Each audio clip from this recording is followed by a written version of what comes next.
En quelques décennies, les cavaliers venus des steppes de Mongolie ont conquis une immense partie de l'Eurasie. Des royaumes d'Asie centrale aux plaines de Russie, du Moyen-Orient jusqu'au cœur de l'Europe, presque partout où ils passent, les armées mongoles remportent la victoire. Aux yeux de leurs ennemis, elles paraissent impossibles à arrêter. Pourtant, au sud de la Chine, une petite forteresse va réussir l'impensable. Son nom est Diao Yucheng, la forteresse de péché.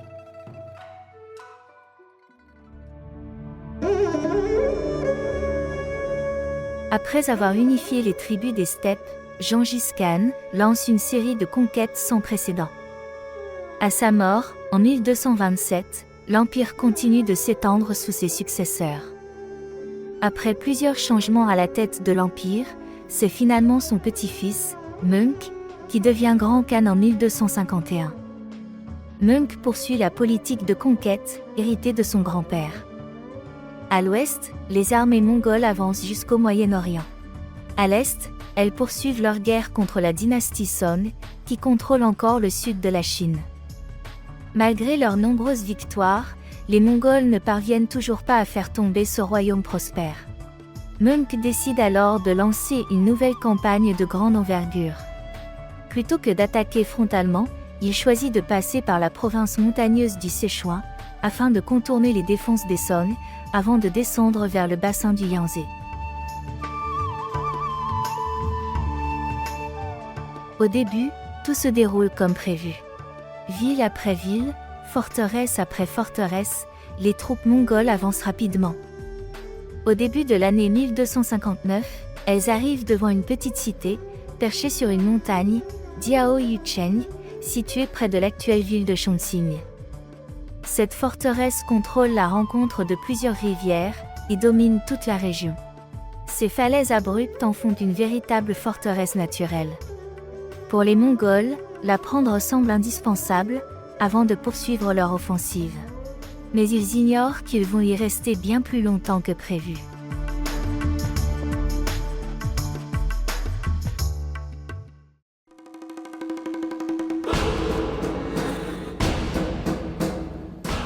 Le commandant de la garnison, Wang Jian, n'est pas seulement un bon militaire.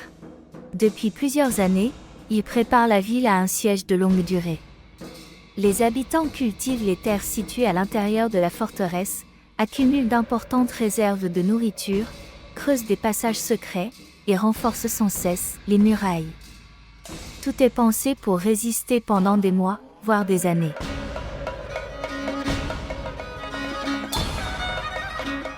Les Mongols lancent attaque après attaque. Ils utilisent des machines de siège, tentent d'escalader les remparts, et cherchent à couper tout ravitaillement. Mais Diao Yucheng tient bon.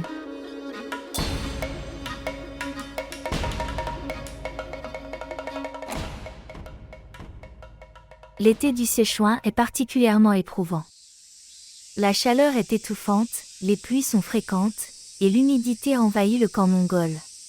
Les soldats tombent malades, le moral baisse, et les pertes s'accumulent sans résultat. Munk devient de plus en plus impatient. Selon plusieurs récits historiques, il décide finalement de se rendre lui-même près des lignes de combat, afin d'encourager ses soldats, et de superviser une nouvelle attaque. C'est alors qu'un projectile lancé depuis la forteresse, probablement un boulet de pierre, tiré par une catapulte, le frappe grièvement. Quelques jours plus tard, le grand khan meurt. La nouvelle se répand rapidement dans tout l'empire mongol. Sans successeur désigné, les principaux princes mongols interrompent leur campagne militaire pour retourner sur les terres de Mongolie afin de participer à la lutte pour le pouvoir. Cette crise de succession ralentit brutalement l'expansion de l'empire. À l'ouest, les royaumes européens bénéficient ainsi d'un répit inattendu. En Chine, la dynastie Song obtient également un sursis précieux.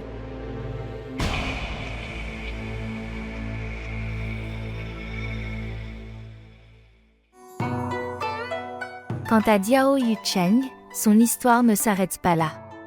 Pendant plusieurs décennies, les Mongols reviennent encore et encore. À chaque fois, les défenseurs résistent. Ce n'est qu'en 1279, lorsque la dynastie Song a déjà totalement disparu, et qu'il n'existe plus aucun gouvernement à défendre, que la garnison accepte finalement d'ouvrir les portes et de se rendre. Aujourd'hui, Diao Yucheng existe toujours. En parcourant ses remparts, ses passages secrets creusés dans la roche, et les vestiges des anciennes défenses, il est facile d'imaginer la vie de ses soldats et de ses habitants, qui ont choisi de résister jusqu'au bout.